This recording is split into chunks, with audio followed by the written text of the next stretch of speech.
Mes parents venaient tout juste d'acheter la télé quand j'entendis un soir d'automne retentir pour la première fois le générique de l'Homme de Fer, Ironside pour les anglophones.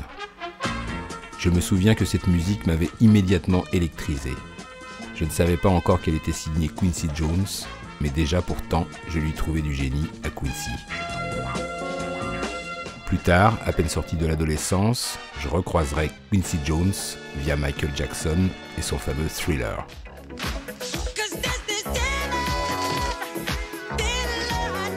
Quincy était à la production et ça s'entendait.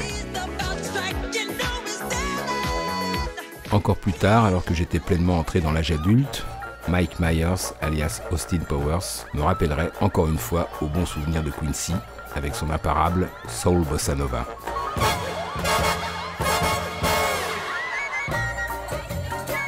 Ce même Soul Bossa Nova que Quincy Jones avait déjà utilisé en 1965 dans Le Prêteur sur gage de Sidney Lumet.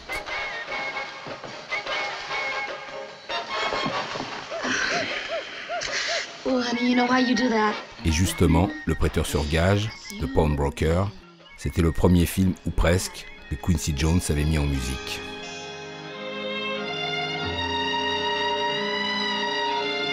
Et je découvrais, ébahi, étourdi, cette magnifique musique, et surtout que le Quincy en question avait eu une vraie carrière de musicien de film. Ce que, comme tant d'autres, j'avais trop longtemps ignoré. Avant The Pawnbroker, il y avait eu un obscur film suédois, Le Garçon dans l'arbre.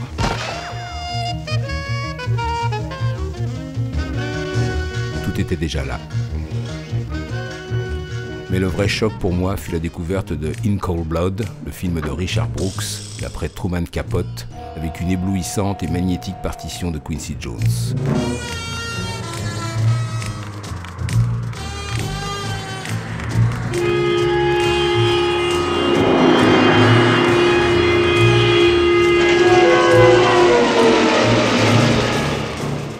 Une musique qui m'avait définitivement convaincu, Quincy était bien un génie, tout simplement.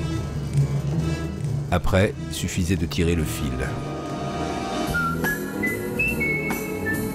Walk Don't Run, le dernier film de Cary Grant, avec l'irrésistible sifflement de Toots Thielemans.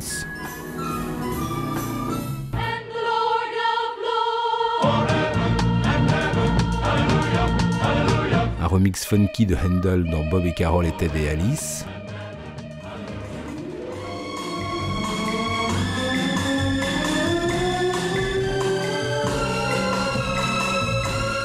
La sublime bossa nova du générique de The Deadly Affairs de Sidney Lumet. Et cette petite ritournelle que Vladimir Cosma n'aurait pas reniée dans Le Gang Anderson, toujours signé Sidney Lumet.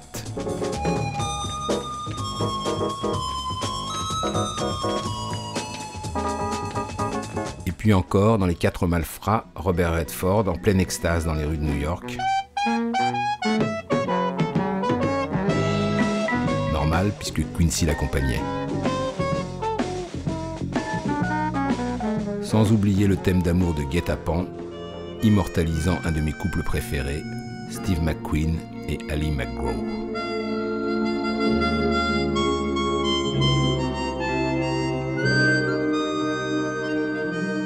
Et même le Sud profond et l'Afrique dans La couleur pourpre de Spielberg au milieu des années 80.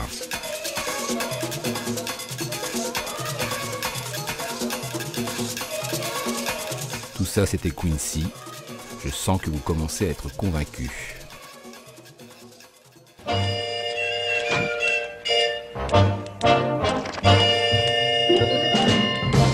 Bon, au cinéma, le grand ami de Quincy Jones était surtout Sidney Poitier, avec lequel il avait formé un véritable couple. Dans 30 minutes de sursis, le premier film de Sidney Pollack. Dans The Lost Man.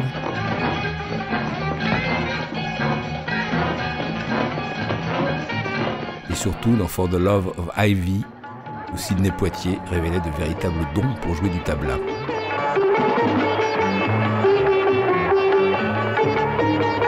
Il y avait aussi Brother John.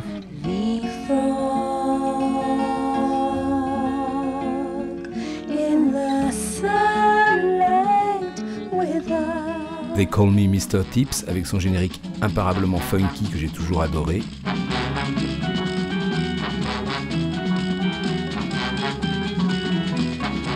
Et encore leur plus grand succès à tous les deux, Dans la chaleur de la nuit, un film que je me souviens avoir beaucoup aimé dans ma tendre jeunesse.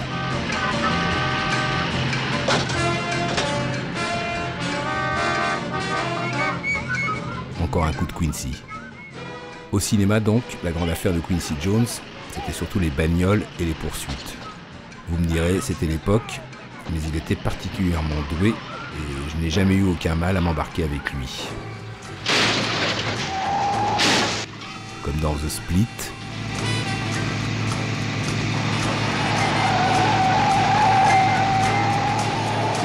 dans Dollars, une de mes musiques préférées,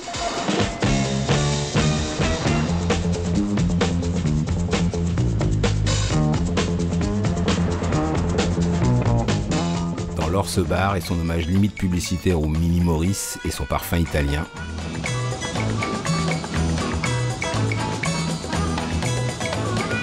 D'ailleurs, j'aimais bien visiter l'Europe avec Quincy. Berlin, dans Maldon pour un espion, le dernier film de Anthony Mann où mon compositeur bien-aimé flirtait avec une autre de mes amours, John Barry. Et le Londres typique de The Deadly Affairs, submergé par une pluie de cuivre.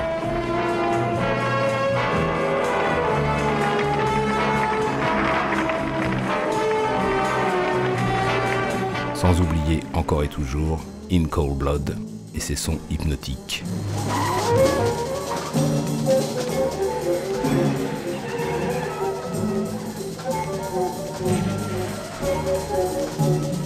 Dans le monde de Quincy, il n'y avait pas que des voitures. Il y avait aussi des chevaux, comme dans son unique western Lord et McKenna.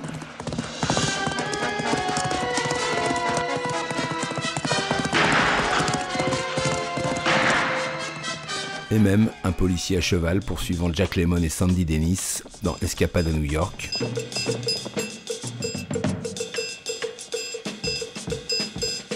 Où le même couple poursuivait à son tour un gros chien.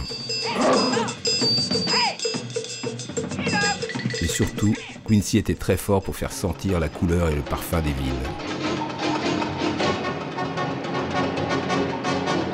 Dans Mirage en compagnie de Gregory Peck,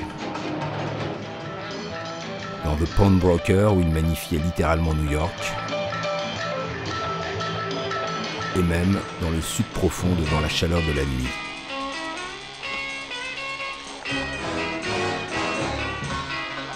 Tandis qu'il tentait une expérience dissonante au violon dans Dollars.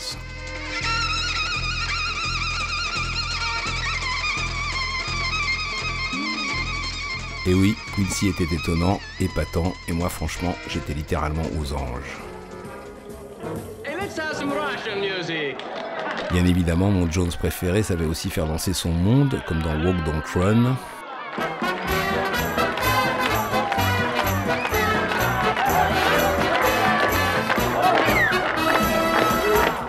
Mais surtout, il avait réussi dans Fleur de Cactus à faire jerker Ingrid Bergman, et là, je ne dirais qu'un mot, respect.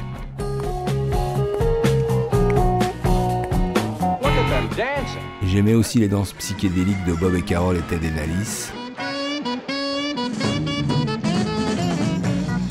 Et je ne boudais pas mon plaisir sur l'apparition de cette stripteaseuse dans Les flics ne dorment pas la nuit, un excellent film de Richard Fleischer.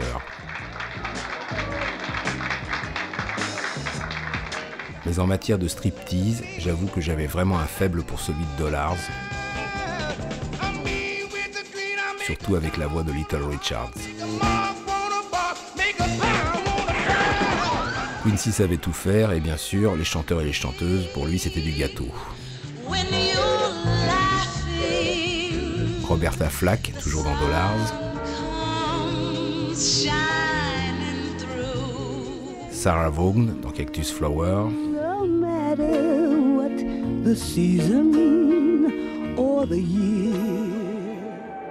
Shirley Horn dans For the Love of Ivy.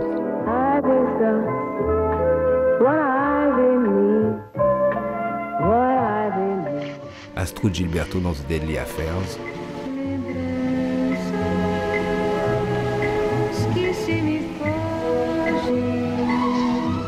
moi une sorte de petit panthéon. Pour Quincy, l'ordinaire, tout simplement. C'est peu de dire que je l'enviais, même quand il faisait chanter ce crooner italien.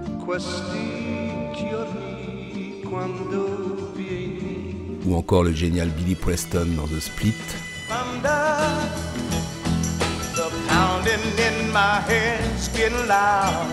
Sans parler de The Genius, le grand Ray Charles, bluesant In the Heat of the Night.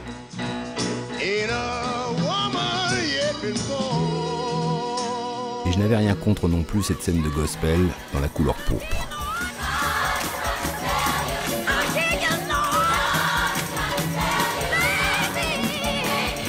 Bon, c'était entendu, Quincy m'avait comblé, et avec tous ses souvenirs et ses sensations fortes, je me disais qu'il était l'heure de plier bagage.